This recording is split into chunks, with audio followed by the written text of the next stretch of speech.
Hello, नमस्ते, आदाब, सत श्री अकाल, कैसे हो आप? मैं एक स्कूल का टीचर हूँ, तो मुझसे है ना कई बार होते हैं स्टूडेंट अपने अपने सवाल लेके आते हैं।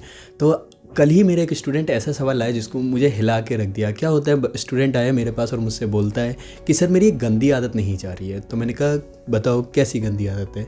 तो बोला सर मुझे है ना स्मोकिंग की गंदी आदत लग गई, मैं क्या करूं? तो मैंने कहा कोई बात नहीं, बहुत ऐसे लोग होते हैं जिनको गंदी आदत लग जाती है पर छूटती है। आप कितना कर लेते होगे? हफ्ते में 1-2 हो जाते होंगे। कह रहे नहीं, हफ्ते में नहीं होता, 5 होते हैं। तो मैंने कहा हफ्ते में 5 हो जाते हैं ना, वो जाएगा। वो कह रहे हफ्ते में 5 नहीं, मेरे दिन में 5 हो जाते हैं। तो फिर मैं एकदम चौंक गया। फिर मैं उसको नहीं, उसके लिए मैंने उस समय आंसर नहीं कर पाया। मैंने कहा बेटा जाएगी, धीमे धीमे जाएगी। अच्छी बात है, आपको ये पता है ये आपकी गंदी आदत है, और ये अगर आपको पता है ये आपकी गंदी आदत है तो आप कहीं ना कहीं इसको आप ओवरकम कर जाओगे इससे। पर मैंने उसको, मुझे लगा कि मैं एक अच्छा आंसर नहीं दे पाया, तो मैं आज एक सर के पास आया हूँ जो मेरे मेंटोर रह चुके हैं, जो मेरे सर हैं, साइकोथेरेपिस्ट हैं आगरा में, बहुत अच्छे पोलरिस हॉस्पिटल में। तो सर पहले तो मैं आपका वेलकम करना चाहूँगा मेरे चैनल में। हाँ, थैंक यू। हाँ सर, आपका नाम क्या है और सर आपका क्या काम रहता है? सर पहले तो मैं मेरा डॉक्टर विवेक पाठक नाम है और मैं साइकोथेरेपिस्ट हूँ और इसी फील्ड में काम करता हूँ। अच्छा। हाँ तो सर मेरा पहला सवाल आपसे ये है, जैसे मेरा जो स्टूडेंट था वो है ना काफ़ी परेशान था स्मोकिंग को लेके, और कल भी मैं एक आदमी से मिला था, वो कह रहा था कि मेरी 4-5 हो जाती हैं दिन की। ऐसे ही मैंने जानना चाहा उससे, तो बोल रहा था 4-5 मेरे दिन की हो जाती हैं और मैं छोड़ना चाह रहा हूँ। तो मैंने कि छोड़ने के लिए क्या कर रहे हो? पर कुछ कर नहीं रहा है वो। तो आपके पास कुछ ऐसा क्या हो सकता है उपाय जो स्मोकिंग, पहले तो सर ये बताइए कि स्मोकिंग की आदत क्या होती है और किस तरीके से उसको छुड़ा सकते हैं? देखिए, सबसे पहली बात तो ये स्मोकिंग हो या किसी भी प्रकार का टोबैको हो, स्मोकिंग हो या अल्कोहल हो, कुछ भी हो।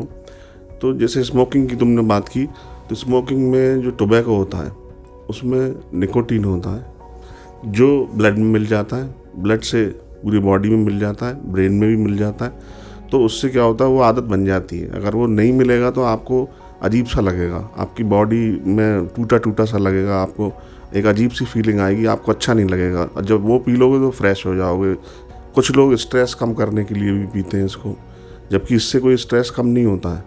थोड़ी देर के लिए ऐसा लगता है, एक धोखा लगता है कि हाँ मुझे आराम आ गया, लेकिन स्ट्रेस थोड़ी देर बाद उल्टा और बढ़ जाएगा।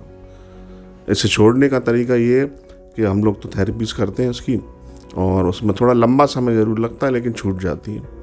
बस लोगों को ये अभी समझ नहीं है कि साइकोथेरेपी द्वारा इसको छुड़ाया जा सकता है। तो और 3 महीने का वक्त कम से कम विड्रॉल पीरियड का होता है। जब छोड़ देता है आदमी, तो 3 महीने उसके लिए काफ़ी कठिन होते हैं। फिर अगले 3 महीने जो होते हैं उसमें अगर वो अच्छे से पूरी तरह से सपोर्ट करे हमको और अपनी विल को यूज़ करे, छूट जाती है।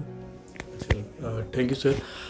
सर मेरा आपसे दूसरा सवाल ये है, जैसे कि है ना आप बता रहे हो कि वो स्ट्रेस कम हो जाता है, तो कुछ और चीज़ें हैं कि इस स्ट्रेस को ओवरकम करने के लिए, जैसे मैं अभी है ना मेरा स्मोकिंग कर रहा हूँ पर स्मोकिंग की जगह मैं कुछ और करने लग जाऊँ, कुछ ऐसा उसका रिप्लेसमेंट हो जाए? देखो, सबसे पहली बात तो ये है कि मार्केट में एक च्युइंगम आती है निकोटेक्स, और इस तरह से कई च्युइंगम आती हैं जो उनमें भी निकोटीन होता है। ठीक है ना। छोड़ने के लिए कुछ दिनों तक उनको यूज़ किया जा सकता है, छोड़ी जा सकती है। उससे इच्छा कम हो, जब इच्छा हो आप च्युइंगम खा लो, तो उससे थोड़ी थोड़ी फिर इच्छा नहीं रहती है। 12 हफ्ते का उसका ट्रीटमेंट होता है, तो वो च्युइंगम खाते हैं। लेकिन कुछ लोग फिर उस च्युइंगम की आदत पड़ जाती है उनको। तो बेटर ये है कि आप साइकोथेरेपीज़ में आइए, अपनी विल के साथ आइए, अपनी इच्छा के साथ आइए, और धीरे धीरे धीरे धीरे ये छूट जाएगी। Thank you sir. सर एक चीज़ और पूछना चाहता हूँ कि मतलब कब हमें साइकोथेरेपिस्ट के पास आना चाहिए? मतलब एक मोमेंट होता है कि अब जाना चाहिए, या वो पॉइंट कब होता है? जैसे मेरे स्टूडेंट ने पूछा कि मुझसे उसको मतलब रियलाइजेशन हो रहा है कि वो ज़्यादा कर रहा है, तो ये पॉइंट या इससे पहले ही आ जाना चाहिए, या जब हमने पहली बार सिगरेट ट्राई करी है तब? देखो, ये पहली बार कोई ट्राई करेगा तो उसे पता ही नहीं होगा कि मुझे इसकी आदत पड़ जाएगी। उसे वो सोचता है कि मैं आज पीऊँगा, फिर नहीं पीऊँगा, फिर 2 दिन पीता है, फिर कहता है अब छोड़ दूंगा, फिर 20 दिन, फिर 1 महीना, 1 साल, 2 साल ऐसे ही निकल जाते हैं। जब आदत पड़ जाए और छूटे नहीं और रियलाइजेशन हो कि ये गंदी आदत है और मुझे नुकसान दे रही है, तब साइकोथेरेपिस्ट पे आना चाहिए। वो आपकी पूरी मदद करेगा। Thank you sir. सर एक सवाल और बनता है, जैसे कि मैंने उसको कुछ इस तरीके से बोला था कि जो आपके फ्रेंड हैं उनका साथ छोड़ दो, और जो आप पे दुकान है उसके ना क्या होता था, एक दुकान पे जाता था 5-5 हज़ार रुपये की उधारी हो जाती थी, तो उस दुकान पे जाना बंद कर दो या फिर एक्सेप्ट कर लो, अपने फैमिली मेम्बर से शेयर कर दो। ये वाली बात की मुझे इस चीज़ की आदत लगी, तो ये चीज़ कहाँ तक सही रहेगी? देखिए, कंपनी तो छोड़नी पड़ेगी, जो बैड कंपनी है उसकी, सिगरेट पीने वालों के साथ नहीं रहना पड़ेगा, क्योंकि सिगरेट के धुएं की स्मेल आएगी तो उसकी इच्छा होगी। हाँ, और ये उधारी वगैरह करना तो अपने आप में ख़राब बात है। इस छोटी सी उम्र में उधार करने का कोई मतलब नहीं, कभी भी उधार करने का मतलब नहीं। और रहा साइकोथेरेपी का सवाल, उससे ये पूरी तरह से छूट सकती है, लेकिन इसका पॉइंट ये होता है जब आदमी को ये गिल्ट महसूस होने लगे और उसे ये महसूस हो कि ये मुझे नुकसान दे रही है। अगर वो यही सोचता रहेगा कि नहीं मुझे कुछ नहीं है, मैं बढ़िया है, दुनिया पीती है, क्या हो रहा है, तो फिर नहीं आएगा वो आदमी। उसको गिल्ट हो, उसकी समझ में आए कि मुझे नुकसान पहुंचा रही है, तो उसे आना चाहिए, और वो एक लंबे समय में लंबा इलाज होता है, धीरे धीरे करके छूट जाती है। इसमें कुछ एक्सरसाइज बताई जाती है जिसके द्वारा वो छूट जाती है। सर लगभग इसमें कितने लंबे समय का इनका पूरा ओवरऑल का टाइम होता है, पूरी थेरेपी होती है, और क्या वो चीज़ रहता है कि थेरेपी हो गई, आपके पास ऐसे केस आते होंगे सर थेरेपी हो जाते हो, क्या उसके बाद भी क्या पीना स्टार्ट कर देते हैं कि जो थेरेपी के कांटेक्ट में नहीं रहते? हाँ, बहुत से लोग दोबारा शुरू कर देते हैं, जिनका विल कम होती है वो दोबारा भी शुरू कर देते हैं, तो उनको फिर दोबारा थेरेपीज़ में आना होगा। देखिए, थेरेपीज़ के अलावा और कोई अल्टरनेटिव नहीं है इसका। ऐसी कोई दवाई नहीं है कि दवाई खिला दो स्मोकिंग छूट जाए, ऐसी कोई दवाई नहीं है इसके लिए। तो और थेरेपीज़ में क्या होगा, थेरेपीज़ में उसके माइंड पैटर्न को चेंज किया जाएगा। बातचीत के द्वारा कुछ छोटी छोटी एक्सरसाइज होती हैं, उनके द्वारा थेरेपीज़ करके उनके माइंड पैटर्न को, और वो जो समय होता है कि साहब 10 बजे सिगरेट पीनी है, या खाना खाने से पहले पीनी है, या खाने के बाद पीनी, कुछ लोगों का ऐसा भी होता है, तो वो टाइम जो उनका 10 मिनट का होता है वो हमें कहीं और शिफ्ट करना पड़ेगा। तब धीरे धीरे वो ब्रेन सीखना शुरू करेगा, माइंड सीखना शुरू करेगा, उसकी आदत जाएगी। तो सर ये एक चीज़ और लास्ट सवाल है मेरा, जो थेरेपी होती है वो सबके लिए एक ही समान होती है, या फिर वो आप अकॉर्डिंग टू काउंसलिंग करने के बाद पता लगा पाते हो कि कितने टाइम की इतनी थेरेपी रहेगी? और मैं थोड़ा सा वो भी चाहूँगा कि इसमें ना जब जो भी आते हैं क्लाइंट्स वगैरह, उनका मानना रहता है कि साइकोथेरेपिस्ट के पास नहीं जाना चाहिए, थोड़ा शर्माते भी हैं, मतलब शर्माने से ज़्यादा हिचकिचाते हैं कि अपने साथी वाले को बताऊँगा तो वो पागल समझेंगे, तो इसमें आपके क्या व्यूज़ रहेंगे सर? देखिए, थोड़ी शिक्षा की कमी की वजह से ऐसा होता है, वरना साइकाइट्रिक, साइकोथेरेपिस्ट, साइकोलॉजिस्ट, ये सब लोग आपकी मदद के लिए हैं।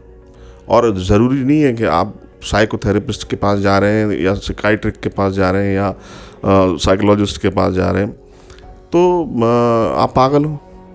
कोई इमोशन ख़राब हो सकता है, आपको एंग्जाइटी हो सकती है, आपको डिप्रेशन हो सकता है, आपके सुसाइडियल थॉट्स हो सकते हैं, आप नर्वस हो सकते हैं, आपका कॉन्फिडेंस लो हो सकता है, बहुत सारी चीज़ें ऐसी होती हैं। तो जो मान लीजिए आपका कॉन्फिडेंस लो है, अब कोई दवाई तो नहीं है ना इसकी, उसके लिए फिर थेरेपीज़ पर आना पड़ता है, तो धीरे धीरे बूस्ट अप करते हैं उनके कॉन्फिडेंस को। लंबा समय लगता है, थोड़ा 1 दिन 2 दिन का काम नहीं होता है, मतलब 90 डेज मान करके चलो। हाँ, उसमें लगातार नहीं, 7 डेज़ के स्लॉट लगते हैं, फिर बीच में 3 दिन के, वो डिपेंड करेगा कि आपका प्रॉब्लम कितना है। बहुत सा का सिर्फ 3 दिन में ख़त्म कर देते हैं, उनकी ज़्यादा बड़ी बात नहीं होती है। और सपोर्ट के ऊपर भी है, आप कितना अच्छा सपोर्ट कर रहे हो। हम कोई जादू तो नहीं करेंगे ना, आपको साइंस समझाएंगे, साइंस के पैटर्न को बताएंगे, और आप समझोगे तो आप ज़रूर ठीक होगे, ये बात है। Thank you very much sir, काफ़ी अच्छा लगा आपके साथ इंटरव्यू लेके, और मुझे लगता है कि आप लोग भी अगर जो वीडियो देख रहे होगे तो काफ़ी कुछ सीखने को मिला होगा। और हाँ, ये चीज़ बहुत है, अगर आपको गिल्ट फील हो रहा है, सर ने बहुत अच्छी बात दी, और आपको रियलाइज़ हो गया है कि आपकी ये चीज़ ज़्यादा हो रही है, तो आप ना नियर बाय जो भी आपके साइकियाट्रिस्ट हैं, साइकोथेरेपिस्ट हैं, उनसे कॉन्टैक्ट करिए, उनसे अपॉइंटमेंट करिए। और ये सिर्फ ना इस वजह से आप लोग हिचकिचा रहे हो कि आप में कहीं ना कहीं समझ की कमी है। सर ने बहुत चीज़ अच्छी बात बोली, हो सकता है कोई आपका एक इमोशंस कुछ यहाँ पे एक चीज़ में प्रॉब्लम, और वो प्रॉब्लम बढ़ती जाएगी। तो अगर ऐसी चीज़ें हो रही तो आप कांटेक्ट करिए। अगर सर से आप कांटेक्ट करना चाहते हो तो सर की डिटेल्स में डिस्क्रिप्शन में लिख दूंगा सारी डिटेल्स के बारे में। सर का हॉस्पिटल पोलरिस है आगरा में, और जो भी कांटेक्ट नंबर वगैरह मैं सर का दे दूंगा। तो thank you very much sir. Thank you, welcome.